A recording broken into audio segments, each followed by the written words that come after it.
तो और मेरे प्यारे बच्चों, ये है आपका एग्जाम्पलर का डिस्कशन। ये सारे इंपॉर्टेंट है भाई साहब। ऑब्जेक्टिव के लिए exemplar plays a very important role for at least for science, specifically for science. ठीक है, तो जो जो क्वेश्चन आपको मैं ये कहूंगा कि क्वेश्चन मैं डिस्कस कराऊंगा जरूर अभी यहाँ पर, बट अगर मैं कोई नई चीज बताता हूं with respect to that problem, उसे नोट कर लेंगे, चलेगा। अगर आपको आंसर आता है तो आप अपना आंसर खुद लिख लीजिएगा क्वेश्चन पढ़ने के तुरंत बाद। पहले से कर रखा है, एक बार और रिवाइज हो जाएगा, ठीक है। और अगर रिवीजन करना होता है तो जो जब भी क्वेश्चन जो जो एग्जाम्पलर की किताब है उसमें मार्क करके मत रखो, वरना वो तूने मार्क कर रखा है ना, तो रिवीजन कैसे होगा। सब तो आंसर बताइए, थॉट प्रोसेस गया चूल्हे में।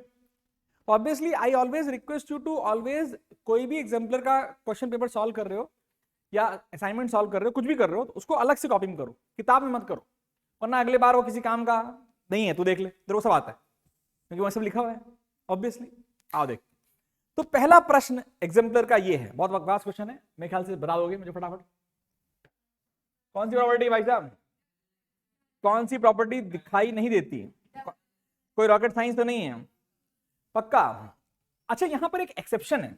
एक बंदा है जो बोलता है मैं तो डल हूं और मैं मेटल हूं। बाबा क्या बात, नो अबे नॉन मेटल है आयोडीन, कौन है ये? गलत काट दूं। एक हूं मेटल में और मैं हूं डल। कौन सा मेटल हूं मैं? हे भगवान हे भगवान हे भगवान, कोई बता नहीं पा रहा।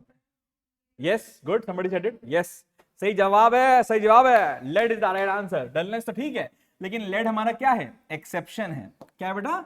Exception, lead. याद रह पाएगा? अगर आपकी एग्जाम्पलर अवेलेबल है तो जरूर मेंशन करें, ठीक है। लेड एक ऐसा मेटल है बेटा जो कि क्या है, दो चीजें हैं लेड के बारे में। जब बात ही कर रहे हैं तो पूरी बात कर लेना भाई साहब। It is a bad conductor of heat, not electricity, bad conductor of heat, bad conductor of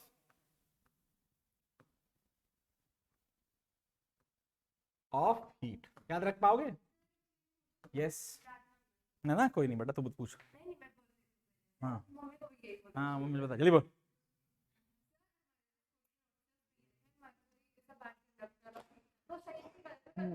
literally I am telling you, पता नहीं, मैंने भी कई जहां पढ़ लिया, मतलब I have gone through that. NCERT में कहीं ऐसा लिखा हुआ है क्या mercury is a bad conductor of heat? मैं बता रहा हूं, अगर कभी क्वेश्चन आ जाए कि which is the bad conductor of heat, तो गो फॉर लेड। पता नहीं, मैंने बहुत सारी किताबों में, बहुत सारे ऑनलाइन सिस्टम में दोनों चीजें पढ़ी हुई हैं कि mercury is a bad conductor of heat पढ़ा हुआ है और mercury is a good conductor of heat दोनों पढ़ा हुआ है। As a physics teacher and as a physics teacher I know that mercury is not a bad conductor of heat. Why? Because it was specifically used as a कहते हैं ना indicator in thermometers which all deals with the thermal conductivity thing. तो उनकी thermal conductivity काफी अच्छी होती है। Even अब अगर थर्मल कंडक्टिविटी अच्छी है तो वो गुड कंडक्टर ही रहा होगा, गुड थर्मल कंडक्टर। तो अगर मर्क्यूरी आ जाता है तो प्लीज एनसीईआरटी में मेंशन है, क्या मेंशन है एनसीईआरटी में? कह रहा है सेइंग एनसीईआरटी मेंशन है कि mercury is a bad conductor of heat. अगर ये मेंशन कहीं पर है तो मुझे दिखाओ फोटो, और अगर ये ऐसा है तो फिर वही याद करना है, फिर फिजिक्स गई चूल्हे में, केमिस्ट्री पढ़ रहे ना। एक कोई मुझे अगर कह रहा कहीं मेंशन है एनसीईआरटी में तो प्लीज मुझे फोटो खींचे दिखाएं, कहां मेंशन है ऐसा कि mercury is a bad conductor of heat. आगे बात करते हैं। हाँ, comparatively, the word is comparatively बेटा। वो बेसिकली कंपैरेटिवली करने के लिए ऊपर उन्होंने कॉपर सिल्वर के बारे में बात कर रखी है ना, इसलिए कंपैरेटिवली वो they are bad conductor. Comparatively का मतलब क्या होता है? इसके कंपैरिजन। तो वर्ड कंपैरेटिवली सही से पढ़े। एनसीईआरटी को पढ़ना आसान नहीं होता, एनसीईआरटी को विद इन द लाइंस पढ़ना पड़ता है, लेकिन ऑब्वियसली अगर बोर्ड में क्वेश्चन आ जाए तो आंसर क्या लिखेंगे? लेड लिखेंगे। कंपैरेटिवली अगर पूछेंगे नहीं वो किसके कंपैरिजन में, तो lead is a bad conductor of heat, ये याद रखिए। बताओ, बहुत सारे there is not a single metal which is a bad conductor of electricity, कोई सा भी नहीं है, ठीक है। नेक्स्ट आओ, next is sir, sir is sir audible कह रहा? Yes I think I am audible. Hello hello hello, एक मिनट, हेलो हेलो, हाँ सही तो है। दीपिका गड़बड़ है बेटा तेरा कुछ, आओ देखते हैं नेक्स्ट। अगर आ जाता है गुड। रुद्रांश का कहना है कि ऑप्शन में ऐसा आ जाए लेड एंड मर्क्यूरी दोनों, तब तो ऑप्शन एनसीईआरटी में लिखा हुआ है, लेड एंड मर्क्यूरी लिखना पड़ेगा, मजबूरी है।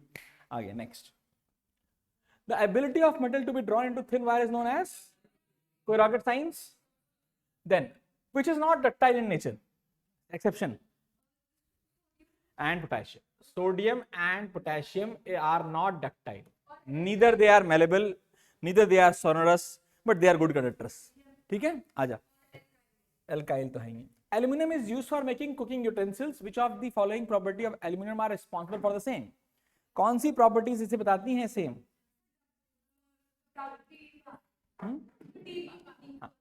Good thermal conductivity is important, है ना बेटा.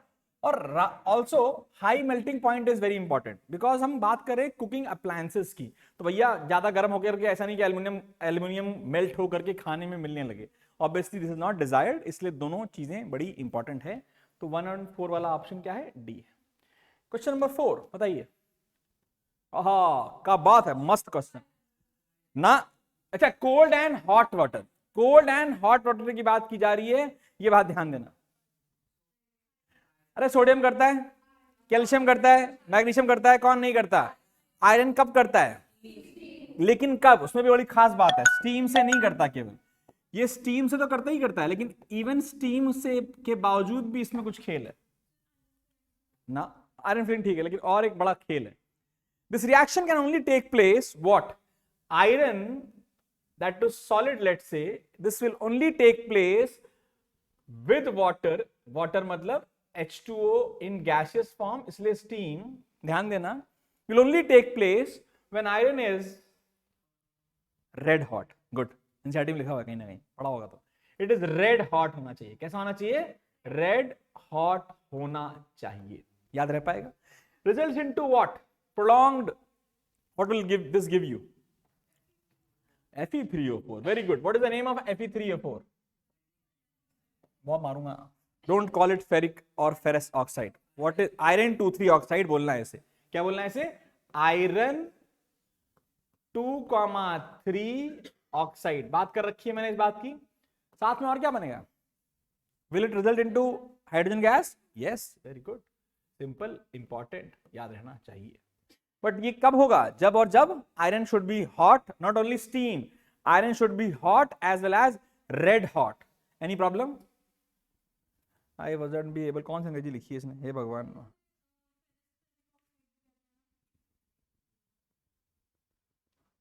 हाँ, एक मिनट रुक. क्या बोलिए? फेरस ऑक्साइड बोलते हैं because it is a mixture of both the oxides. It is the mixture of both the oxides. याद रह पाएगा? Very very very important. अच्छा, ये जो फेरस ऑक्साइड बन रहा है, सॉरी फेरस ऑक्साइड बन रहा है, और वो किस फॉर्म में बनता है? Solid. It is solid oxide है. कैसे ऑक्साइड है ये? Solid oxide. हाँ बेटा, क्या बोल रही है? कह रहा स्टीम 4 नहीं होगा, 2-3 क्यों? ये क्या हो रहा है? कौन सा क्वेश्चन की बात कर रही है? सॉलिड. हाँ, गुड, बहुत बढ़िया. नेक्स्ट बढ़े. Next. Which of the following oxides of iron would be obtained on prolonged reaction with iron with steam? अभी बढ़ा है, अभी क्वेश्चन किया है. ये वाला ना, पक्का, very very important. You will get this exam, in this exam, this year. कल के परसों के एग्जाम में ऑब्जेक्टिव क्वेश्चन मिलना तय है. हाँ भाई, कौन टन कर रहा है? अरे कोई तो कर रहा था यार. अबे जब भी है, मतलब ऐसे खून मत पियो यार, बहुत मारेंगे पटक पटक के. अभी चैट तो गंद हो गया. कौन है भाई? अगारा. यस, कैरेटल में. सर, लास्ट वाले क्वेश्चन में 2,3 क्यों लिखवाया है आपने? आयरन 4 ऑक्साइड नहीं होगा? आयरन 4 ऑक्साइड होता ही नहीं. आयरन 4 ऑक्साइड कब से होने लगा? Fe3O4 है क्या? Fe3O4 है क्या? ध्यान सुनना. अबे चलना भाई, ऐसे मत कर यार.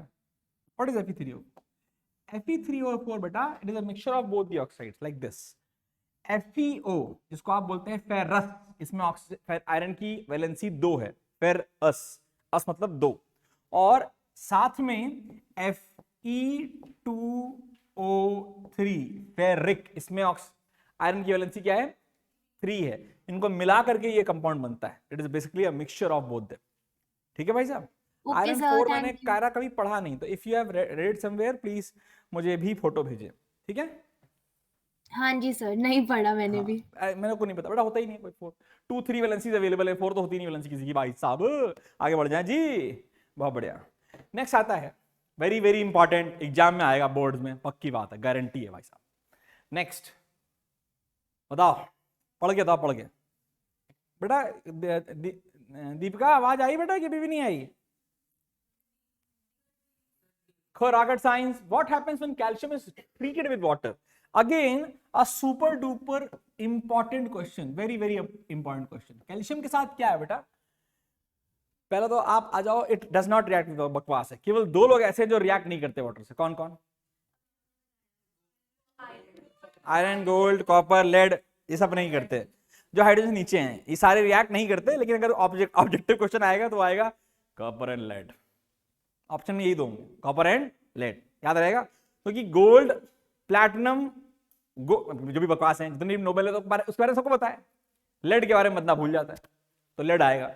Lead and copper do not react with water in any form. इसीलिए कॉपर जो बड़े बड़े स्टीम कन्वर्टर्स बनाए जाते हैं, बड़े बड़े स्टीम कन्वर्टर मतलब बड़ी बड़ी इंडस्ट्री में बेटा स्टीम की बहुत जरूरत पड़ती है, स्टीम की जरूरत पड़ती है।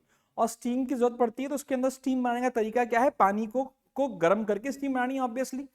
तो जो जिस ट्यूब्स में वो बनाई जाती है वो ट्यूब्स होती हैं copper tubes. Why? Obviously because copper will not react with water in any form, neither cold, hot और स्टीम, किसी फॉर्म में रिएक्ट नहीं करता। इसलिए copper tubes are used in this process. याद रह पाएगा? बहुत बढ़िया। तो पक्की बात है, गलत है। It reacts less violently with water। अब ये less जब आ जाए ना तो थोड़ा ध्यान सुनना, बिकॉज कंपैरेटिवली सोडियम और पोटेशियम से तो लेस है, बट बहुत लेस नहीं है।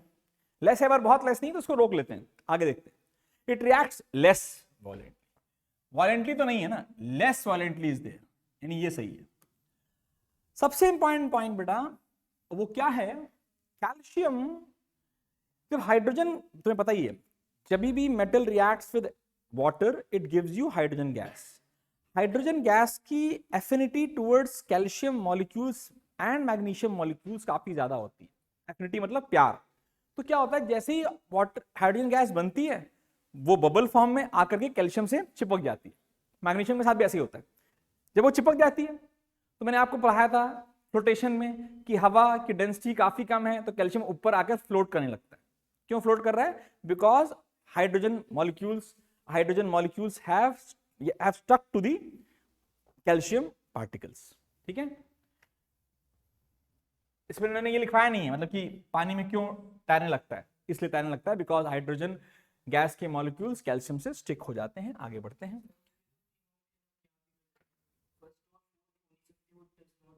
ये बहुत बढ़िया, एकदम सही बच्चे, एकदम सही बोल रहे हैं बच्चे ने। एक और तरीका होता है क्वेश्चन को, ऑब्जेक्टिव क्वेश्चन को करने का, और वो तरीका होता है, अगर आपको नहीं समझ में आ रहा है कि सही आंसर कौन सा है तो आप ये समझने की कोशिश कीजिए कि कौन सा नहीं हो सकता। Does not react with water, यानी 1 2 तो हो ही नहीं सकते, और लेस, अगर पहले तो फर्स्ट तो हो ही नहीं सकता ना, फर्स्ट नहीं हो सकता ना, पक्का पता है ना हमें। पानी से रिएक्शन होता है ना कैल्शियम का भाई साहब, तो जहां जहां फर्स्ट है तो खत्म ही हो गया। तो फर्स्ट और सेकंड, ए और सी गए। अब सेकंड और थर्ड की बात की जाए, भैया लेस वायलेंट भी हो और मोर वायलेंट भी हो, ये क्या बकवास चल रही है, तो ये भी गया। इस तरीके से भी बच्चे पकड़ते हैं, नो डाउट सही है, गलत नहीं है। ऑब्जेक्टिव क्वेश्चन में जो तरीका तुम लगाओ वो तरीका सही है। आगे बढ़ जाओ, है बेटा। नेक्स्ट,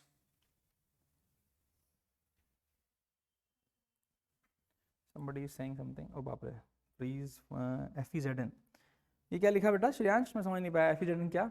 प्लैटिनम गोल्ड, जिंक से रिएक्शन हो जाती है, आयरन से भी हो जाती है, और जिंक और आयरन से स्टीम के फॉर्म में होती है। जिंक तो नॉर्मल स्टीम के फॉर्म में कर सकता है रिएक्शन, लेकिन आयरन स्टीम से भी रिएक्ट केवल तब करता है जब वो कैसा हो? Red hot. ये चीजें याद करनी है, सीधी सी बात है, ठीक है। अपार्ट फ्रॉम दैम जो भी नीचे है उनसे रिएक्शन नहीं होता है। नीचे मतलब हाइड्रोजन के नीचे जितने भी नोबल मेटल्स हैं, लेड हो गया, कॉपर हो गया, गोल्ड हो गया, और कौन सा है, मर्क्यूरी भी नीचे ही आता है, और सिल्वर हो गया, प्लैटिनम हो गया, ये सब के सब पानी से रिएक्ट नहीं करते। Obviously you can not have a gold tube, you can not have a lead tube because lead is poisonous in nature. You can not have a gold tube because it is very महंगा, silver बहुत महंगा, platinum बहुत महंगा, तो बचता कौन है? Copper. इसलिए copper is extensively used as a material for copper, as for material for tubes in boilers। क्या बोलते हैं इसको? बॉयलर्स। बॉयलर्स क्या होते हैं? यहां पर बॉयल करके स्टीम बनाई जाती है। आगे बात करते हैं। Okay this one generally met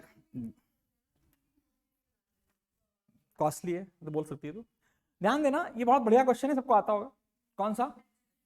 HNO3 एक ऐसा एक्सेप्शन है एसिड्स में जो बोलता है भैया देख अपना रिएक्शन तो होगा, हाइड्रोजन गैस ही बनेगा, लेकिन मैं one of the best oxidising agent हूं, so I will oxidize the hydrogen gas to water as soon as hydrogen gas is formed. But दो लोग ऐसे हैं जो बोलते हैं नहीं नहीं हम बना लेंगे, provided they have the nitric acid is dilute, strong के साथ वो भी नहीं बना सकते, ये लिखा हुआ है except manganese and magnesium. Important इसमें भी आ सकता है कि नाइट्रिक ऑक्साइड नाइट्रिक एसिड के साथ कौन से दो मेटल्स हैं जो रिएक्शन करके they can even form the what hydrogen gas. दोनों हम याद रखेंगे। Before I go ahead, I know metal and non metals का बहुत बड़ा चैप्टर है, यस। क्या ये बहुत इंपॉर्टेंट चैप्टर भी है? यस, बहुत ही इंपॉर्टेंट चैप्टर है। इसमें एक पार्ट है एक्सट्रैक्शन ऑफ मेटल्स के बारे में बात करनी है।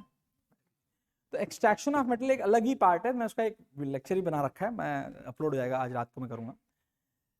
मैं सोच रहा हूँ कि तुम्हें क्यों ना, तुम्हें सबके पास नोट्स अपने खुद के हैं, लेकिन मेरे हाथ के लिखे भी नोट्स होने चाहिए तुम्हारे पास। 4 पन्नों में पूरा का पूरा एक्सट्रैक्शन खत्म, वो मैं रात को भेज दूंगा, आज रात को उसे पढ़ लेना। 4 पन्नों में खत्म जाएगा। You can always take out the print out, मैं उसे ग्रुप पे ही भेज दूंगा। डोंट बांटो मत करो उसको, क्योंकि रिटन हैंड रिटन नोट्स को बांट नहीं सकते आप। ठीक है, आगे बढ़ते हैं। उस पार्ट को मैंने यहाँ रोक रखा है, लेकिन अगर यहाँ कोई क्वेश्चन आएगा तो हम उसको यहाँ चेक कर लेंगे। नेक्स्ट, बहुत इंपॉर्टेंट है भाई साहब, आएंगा ही आएगा। यू इंपॉर्टेंट सबको आता है क्या? फ्रेशली प्रिपेयर्ड याद है ना, फ्यूमिंग याद है ना, करोसिव ये भी याद है ना, बहुत बढ़िया। कौन सा? सी। 3 parts HCl that is concentrated and 1 part HNO3 वो भी concentrated, और ये नोबल मेटल्स को भी डिसॉल्व कर सकता है। नेक्स्ट, ठीक है, दिख नहीं रहेगा। Which one of the following are not ionic compound? बताओ भाई कौन सा बंदा आयनिक कंपाउंड नहीं है? इसमें पूरी स्क्रीन नहीं आ रही है क्या तुम लोग को? तुम लोग को पूरी स्क्रीन आ रही है ना बेटा? अच्छा, मेरे को नहीं आ रही थी।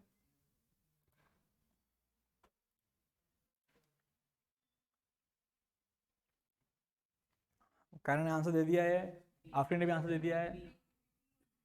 समझ लो, ध्यान दो, याद रखो, आयनिक कंपाउंड्स तब बनते हैं जब एक बंदा मेटल हो और एक बंदा नॉन मेटल हो, बस यही आंसर। एक बंदा मेटल हो एक बंदा नॉन मेटल हो तो ही आयनिक कंपाउंड बनेंगे, नहीं तो नहीं बनेंगे। अब KCl is not an ionic compound, not भाई, ये तो है क्योंकि potassium is positive, chlorine is negative. NaCl, potassium is positive, chlorine is negative. But hydrogen positive metal है कि नॉन मेटल है? दोनों में से कुछ भी नहीं है, ये मत बोलो। याद रखो, केमिस्ट्री ने इसको कैटेगराइज कर रखा है नॉन मेटल में। HCl जो है वो क्या है? आयनिक कंपाउंड नहीं है, वो एक कोवेलेंट कंपाउंड है। प्लीज रिमेंबर, बिकॉज H और Cl दोनों ही नॉन नेगेटिव, बेसिकली इलेक्ट्रोनेगेटिव है। और ये दोनों, क्लोरीन के बारे में तो बताइए कार्बन के साथ, तो सेकेंड एंड थर्ड कौन सा ऑप्शन है? BBC। ओके, याद भी कर लो। Your first prime motive should be going through all the questions of exemplar. 20 number के क्वेश्चन कहीं और से आएंगे ही नहीं, इसी से आएंगे, बता दे रहा हूं मैं आपको। ठीक है, नेक्स्ट 20 नंबर के नहीं, बहुत सारे क्वेश्चन आएंगे, भर भर के आएंगे, केवल और केवल एग्जाम्पलर के ऑब्जेक्टिव क्वेश्चन कर लिए तो। आगे देखिए, which one of the following property is not generally exhibited by ionic compounds? बहुत important. Electrical conductivity in solid state कभी नहीं होता, या तो मॉल्टन स्टेट, केवल मॉल्टन स्टेट में होगा, not even in aqueous state. मॉल्टन state में ही उनके पास फ्री इलेक्ट्रॉन्स होते हैं, यानी कि विच is not generally exhibited by the ionic compounds, तो इलेक्ट्रिकल कंडक्टिविटी नहीं होती। ठीक है, अच्छा, आयनिक कंपाउंड्स वाटर में डिसॉल्व हो जाते हैं कि नहीं होते हैं? अबे NaCl पानी में नहीं मिल जाता है कि नहीं? तो अगर मैं आपसे पूछूं नेम वन सॉल्वेंट जिसमें आयनिक कंपाउंड डिसॉल्व नहीं होंगे। Kerosene, because it is a polar solvent, और पोलर सॉल्वेंट में आयनिक कंपाउंड डिसॉल्व नहीं होते क्योंकि वो उसमें आयंस बनने ही नहीं देता है। याद रह पाएगा? Kerosene is a good answer. Ethanol is also is a good answer, because वो भी बेंजीन भी हो सकता है, एग्जैक्टली हो सकता है। ये सारे के सारे कैसे हैं? ये सारे के सारे ऑर्गेनिक सॉल्वेंट्स हैं, और सारे के सारे कैसे होते हैं? पोलर। और पोलर बोलते हैं हम नहीं, हम वाटर वाले। जहां जो लोग वाटर में डिसॉल्व नहीं होंगे वो मुझ में हो जाएंगे, पर जो वाटर में डिसॉल्व हो रहे हैं वो हो सकता है मुझ में हो सकता है ना हो। केरोसिन में नहीं होते, ये याद रखिए, पोलर सॉल्वेंट्स की बात करें। ओके, 11वां,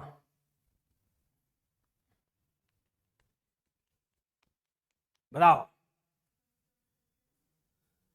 नेटिव स्टेट का मतलब है बेटा जो बहुत सिंपली अपने अपने बिना कंपाउंड मतलब कंबाइंड फॉर्म में नहीं मिलते, यानी कि वो नोबल मेटल्स होंगे। कैसे होंगे? Noble metals. कौन सा है भैया इसमें? सेकेंड और फोर्थ। आसान था मुश्किल था? ये कैसे हैं? Noble ones. ठीक है, याद रह पाएगा। Next, silver and gold. Kanak एकदम सही बोल रही है। हाँ, नोबल वंस, बंदे जो नोबल हैं भाई साहब। हाँ जी, silver articles become black on prolonged exposure to air because of the formation of silver sulfide। Reaction पता है कौन सी है? Ag reacts with H2S gives you Ag2S plus hydrogen gas. याद रहेगा या नहीं याद रहेगा? बहुत इंपॉर्टेंट है भैया। क्या है भैया? बहुत ही इंपॉर्टेंट है, याद रखें। नेक्स्ट, कोई कुछ बोलना आता है? देखो क्या बोलना। हाँ बेटा, क्या हुआ? को याद है? सब पढ़ एकदम वहां के आए हैं भाई साहब, सबने एग्जाम्पलर घोट लिए, मुझे ऐसा लग रहा है। अच्छी बात है, वेरी गुड।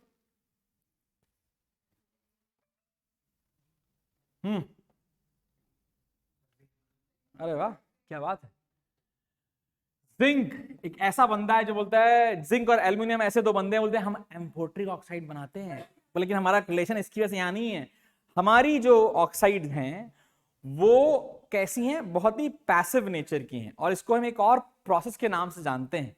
क्या है वो प्रोसेस का नाम? एनोडाइजेशन। यही तो है ना, जहां पर केवल एल्यूमिनियम के केस में। लेकिन कहानी वैसी है कि जब भी कोई मेटल रिएक्ट करे ऑक्सीजन से और बना ले एक प्रोटेक्टिव लेयर, मतलब भाई अब बस, अब कोई रिएक्शन नहीं होगी, और वो लेयर बहुत ही पैसिव होनी चाहिए। पैसिव समझता है?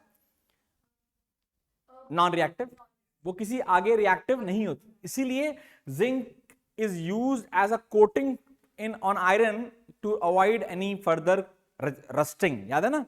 तो उस प्रोसेस को क्या बोलते हैं? जिंक की कोटिंग आयरन के ऊपर क्या बोलते हैं उसे? गैल्वेनाइजेशन। एकदम सही है। Next, stainless steel, very very important. बताओ कौन है? Is very useful material for our life. In stainless steel iron is mixed with कौन कौन? निकल, क्रोमियम एंड एक और चीज, कार्बन। याद रखो, निकल, chromium and carbon. Carbon makes it strong and hard. Nickel and chromium are responsible for stainless steel, मतलब रस्ट प्रूफ आइडेंटिटी बनाने के लिए निकल एंड क्रोमियम आते हैं। नेक्स्ट,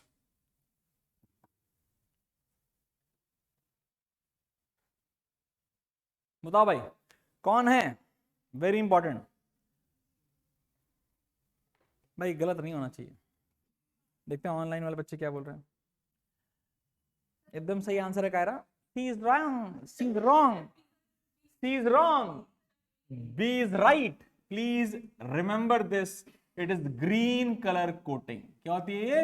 ग्रीन कलर कोटिंग है ये, copper carbonate, copper carbonate. Very good. Afreen ने, ओम ने, श्रेयांश ने, कनक ने, अक्षिता ने, कायरा ने। अबे भाई साहब, सबने तबाही बजा रखी, सबके सही आंसर है। Very good. अगला चलो बताओ, 17वां।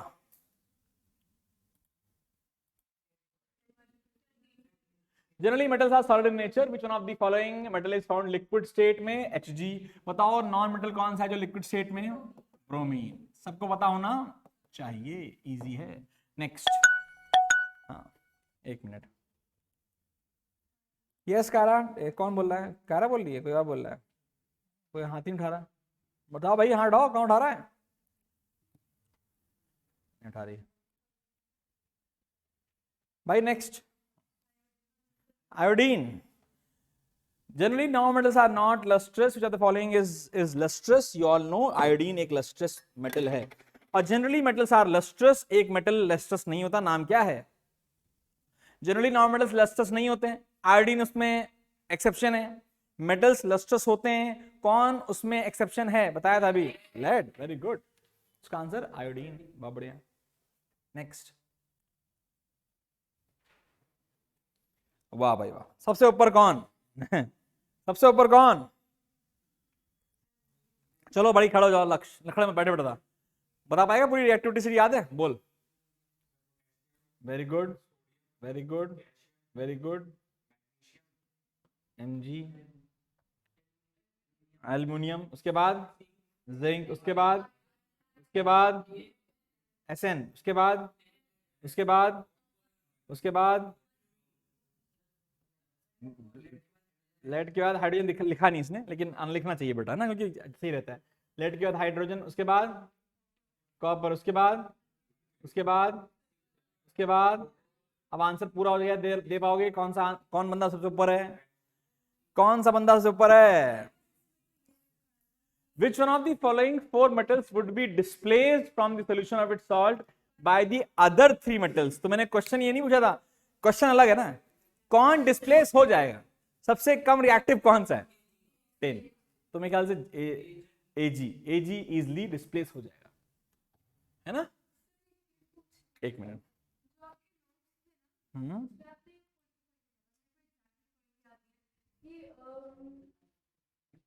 बोलती रहे।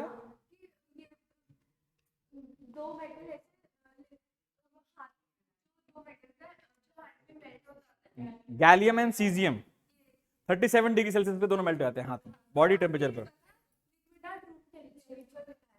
हाँ, तो लिक्विड एट रूम टेम्परेचर केवल मर्क्यूरी है। नहीं, तो मैंने गलत लिखा हुआ है। 37 degree Celsius is not room temperature. Room temperature 25 degree Celsius को माना जाता है। तो लिखा जाए कि हैंड के ऊपर रख दिया गया, तो मेल्ट होने वाले गैलियम एंड सीजियम है। ये याद रखिए, ठीक है? याद रहेगा? बहुत बढ़िया। फिर क्या है अगला? बताओ भाई, सोच के था ना। अच्छा क्वेश्चन है। अबे लोगों ने पढ़ रखा, याद ही कर रखा, बहुत मारूंगा मैं फिर।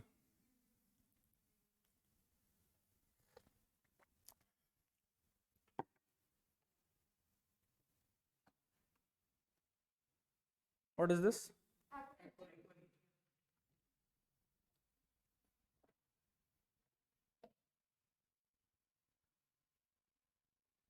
भाई कितना टाइम लगेगा इसको क्वेश्चन करने में? 2 ml each of concentrated HCl, HNO3 and a mixture of them are taken. एक है HCl, एक है HNO3, एक है एक्वा रिजिया। ठीक है भाई साहब? A small piece of metal was put in each test tube. No change occurred in test tube A and B, यानी कि वो नोबल मेटल है, इसमें नहीं हो रहा है। But the metal got dissolved in the test tube C. तो कौन सा है? गोल्ड की प्लैटिनम या दोनों? गोल्ड की प्लैटिनम की दोनों, ये बताओ। लेकिन दोनों तो ऑप्शन है नहीं, तो अब अगर एग्जाम में आ जाए तो कौन सा ऑप्शन लिख के आओगे? गोल्ड, क्योंकि गोल्ड इवन लोअर। बेसिकली दोनों हो जाएंगे, लेकिन एग्जाम में आ गया तो क्या लिखोगे? गोल्ड। ये इंपॉर्टेंट है, याद रखना। एग्जाम में आ जाए गोल्ड और प्लैटिनम दोनों, तब केवल गोल्ड ही आंसर, अगर सिंगल करेक्ट ऑप्शन है। अगर मल्टीपल करेक्ट है तो कोई टेंशन की जरूरत नहीं है, सिंगल करेक्ट में गोल्ड ही लिख के आओगे। याद रह पाएगा बेटा? 3 टेस्ट ट्यूब ले ली गई, एक है HCl, एक है HNO3 और एक है एक्वा रिजिया। एक मेटल पीस को पहले ए में डाला गया, फिर बी में डाला गया और फिर सी में डाला गया। तो ए और बी में वो उसमें क्या हुआ? कोई इफेक्ट नहीं पड़ा, मतलब वो डिसॉल्व नहीं हुआ। लेकिन सी में वो डिसॉल्व हो गया। तो सी में डिसॉल्व होने लगे कौन बंदे होते हैं? नोबेल। कौन कौन से हैं इसमें? लेकिन गोल्ड ही आंसर लिख के आना है, सिंगल करेक्ट होगा तो। Next.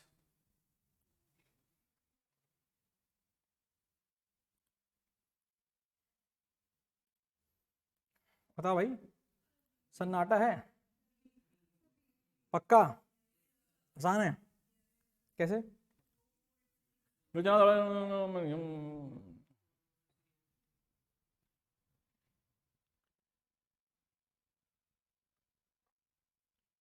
Incorrect for magnesium. Cold से नहीं करता ना, ये गलत। स्टीम से करता है, हॉट वाटर से भी करता है ना? ठीक है, ये याद करना पड़ेगा, याद रखो, इंपॉर्टेंट। ठीक है, नेक्स्ट बता भाई।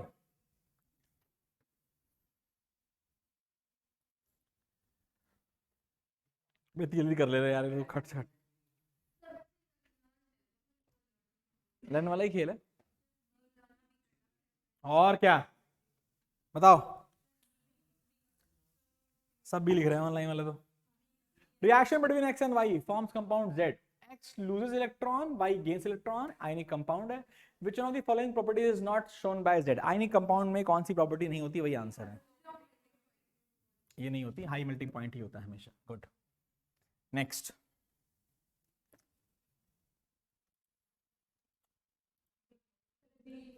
पक्का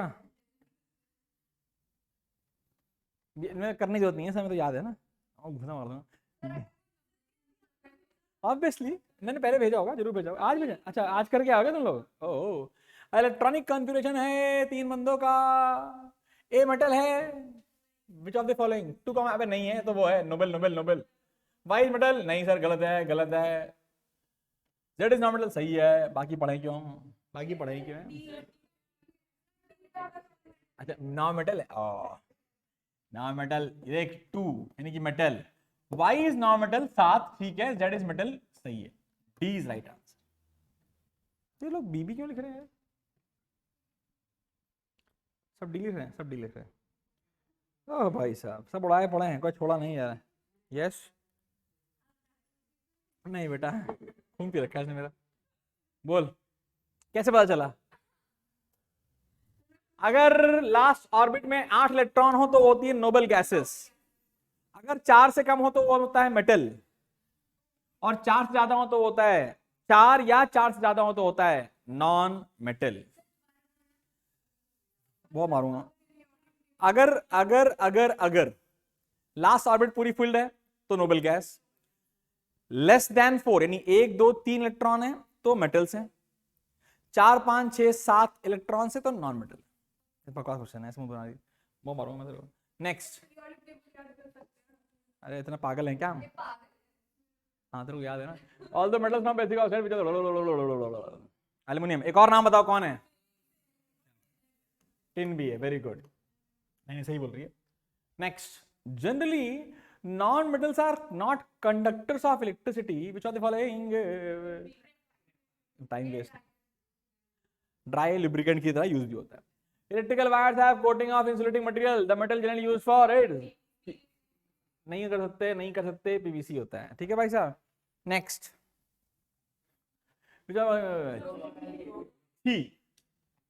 नेक्स्ट सब याद ही करके आए हैं। Which of the following can undergo a chemical reaction? Only this one, because iron is more reactive than copper. ये नहीं कर सकता, ये नहीं, क्योंकि आयरन जिंक से कम रिएक्टिव है, आयरन जिंक से कम रिएक्टिव है, कोई रॉकेट साइंस तो नहीं है। तो सर सल्फर कंडक्शन करता है क्या, हाँ सर सल्फर कंडक्शन करता है क्या? यस, सल्फर कंडक्शन कर सकता है। पहली बात तो सल्फर को कंडक्शन के लिए नहीं बोलूंगा मैं, सल्फर अपने सॉलिड स्टेट्स में क्या करता है नहीं पता मुझे, कंडक्टर तो नहीं है, लेकिन सल्फर के साथ प्रॉब्लम है एक बहुत बड़ी, sulphur results into at high temperature, sulphur बहुत जल्दी करोड होता है, खत्म होता है, तो सल्फर वो पाउडर फॉर्म में भी होता है। हाँ पाउडर फॉर्म में होता है बेटा, पाउडर फॉर्म में होता है, लेकिन मुझे मेटल की कोटिंग ऐसी करनी है जो कि टेम्परेचर बढ़ने पर अपना डिसइंटीग्रेशन शो ना करे, और इसलिए हम यूज करते हैं प्लास्टिक्स को, जिसको पीवीसी बोलते हैं, poly vinyl chloride. Very good, मैं बहुत मारूंगा। दिस आंसर सारे मैंने यहाँ पे डाल दिए हैं, अगर आपको ये हमारे ऐप पर दोनों जहां अवेलेबल है, तुम्हारे लिए एक्सक्लूसिव अवेलेबल है, बाकी सबको भी डाल रखा है मैंने कुछ चीजें। अगर कोई दिक्कत रहती है इसमें भी तो बहुत मार खाओगे, इतना याद रखो, ये सारा याद होना चाहिए। 36 के 36 मैंने कुछ नहीं डाले हैं इसमें जानबूझ के, क्योंकि बहुत ही रिपीटेटिव हो रहे थे, बार बार वही आ रहे थे, इसलिए मैंने कुछ हटाए 4 5 6, लेकिन आप लोग सारे करोगे, याद रहेगा। This is first chapter. Tomorrow नहीं, आज ही रात को केमिकल इक्वेशन एंड रिएक्शन वाला चैप्टर भी पूरा पढ़ लेना है और एग्जाम्पलर अटेम्प्ट कर लेना है, मेनली द ऑब्जेक्टिव पार्ट, ठीक है। बाकी सब्जेक्टिव पार्ट के लिए टेंशन मत लो, कुछ और भी है मेरे पास। पहले यहां तक आया कि नहीं आ गया मेरे पास, हटा दो, चलो हेडिंग डालो एक और। देखो